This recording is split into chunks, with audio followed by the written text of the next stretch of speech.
That's the theme music that you are hearing from the TV show Deadliest Catch. And why we're playing the theme music is because we have one of the cast members of Deadliest Catch. Now, you've been on the show for the last 3 years. Is that correct, Nick?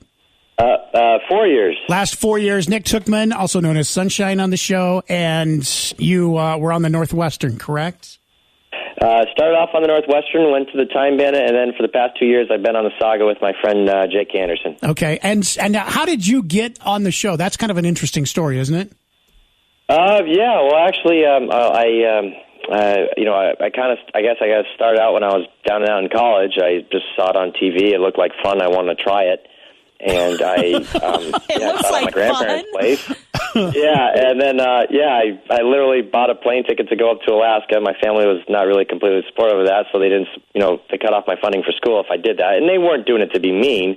It's just, because I didn't have a job or I didn't have a place to stay at the time, and I was going up looking for a job, so they said, well, you're on your own if you're doing this. So bought a plane ticket up there, went up there, kind of had a rough start, was staying at shelter, ran to people's houses, didn't hear my first yes to a job until 3 weeks later, and a lot of crazy boats working on, and then about basically 4 years later, I got a shot at crab fishing, and then I also, after that, I got a shot on my dream boat that got me up to Alaska, the Northwestern.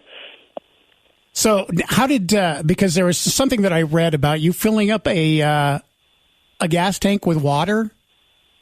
Yeah, it was actually the biggest mistake in my career. I actually put water in the fuel tank. It was a completely stupid mistake. It was an honest, stupid mistake, and no one really...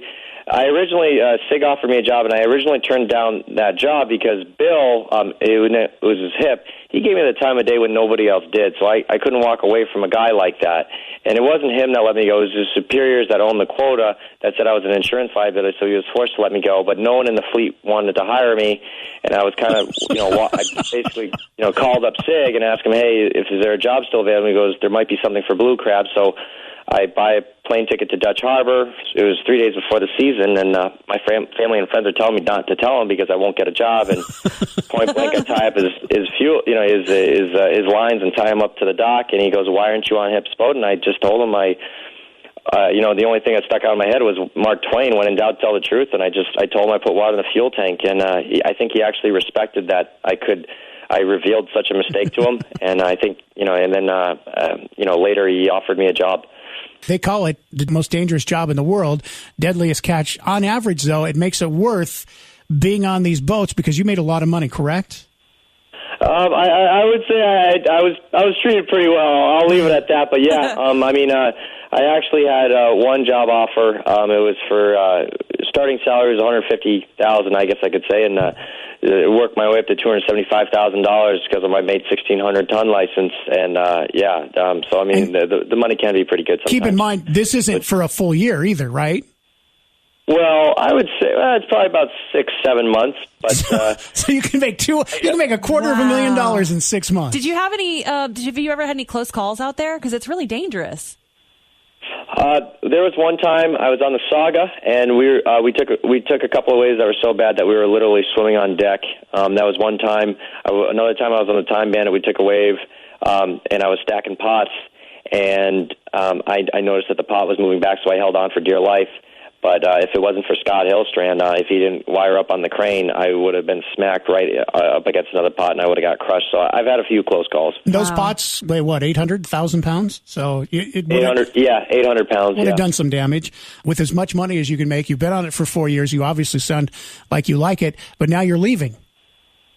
Yeah, I'm leaving. I actually, it's a hard decision for me to make, but it's the only way to be happy. I'm leaving the show. I want to work with kids, and I want to do motivational speaking to the kids, especially starting from 4th, 5th grade on up to middle school and high school.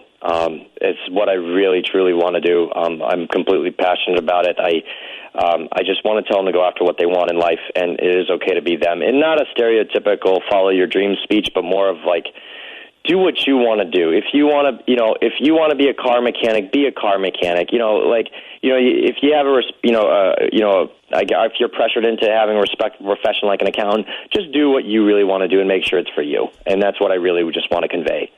I love that. Now that you're where you're at and what you want to do you have a good relationship with your parents, I guess is what I'm asking. Yeah, no, I love my mom to death. My dad I haven't spoken to for a few years, but I love him too. But my mom, she's been really completely supportive of me. No, I mean, at first she was like, "What the heck are you doing going up to Alaska?" But now all of a sudden she turns on the TV and like is bragging to her friends, "My son's on there right now. Are you watching?" You know, tables have turned. Yeah, I have to admit, my mom is my biggest fan. I would have to say. I have to admit, as a father, if any one of my kids said, "Hey, I'm quitting college and I'm going to move to Alaska to go on a fishing boat," I probably would have the same reaction, going, "Hey, that's fine, but I'm cutting you off." Yeah, no, you'd be like, well, I told him, like, "What do you think about me going up to Alaska?" He's like, "I think you're crazy." He goes, "What's the matter? You can't find a job around here?" But yeah, I really want it. It was to be truthful, it was the best 8 years of my life. I really loved it. It was an amazing experience for me. If I had to do it all over again, I would have done the same exact thing. Well, thank you very much for talking with us this morning. Continued success in, I guess, your third career now that you're going to be starting out. And how old are you? I'm 28 years old. 28 years old, and starting out a new career as basically a motivational speaker for kids. So yeah. And if anyone wants to find out like more information, they can visit my website. It's at nicktokman.com, and I also have my Instagram, Facebook, and Twitter. It's Nick Tokman, the handle, and Nick Sunshine Tokman for Facebook. Thank you very much for talking with us. Continued success. Thank you so much. More Mike and Nicole on the Mix Morning Show. I love them. Next. More. Mix 106.